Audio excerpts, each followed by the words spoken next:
خونه را بتکونیم، خونه را تازه میکنیم برای نوروز، برای سباویش. اول ای خونه سر میکنیم، همه را که تمام کردیم تکیدیم و تازه کردیم و تازگی چیزی خوبه. آرزوی نوروزی ما همه میگیم که هر سال خدای تعالی همه نگهبان باشه و همه هر سال نوروز شما تنجی باشه.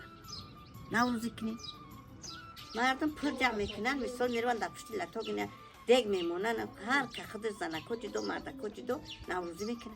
آرزو داریم که خدا تنی صحت ما بسیار و وقتی خشما بسیار و فرزندان نگهبان باشه و ببریم نوروز پیشواز بگیریم بعد ماه شریف رمضان. بسیار آرزو میکنیم که خدای تعالی بباره و مثال علف سوز شوه و مثال با همه هوا دیگه میشوه و بود هوای دیگه میشوه. بارش نباشه نمیشوه، نه نوروزی میشوه نه گل میشوه نه هیچی نمیشوه.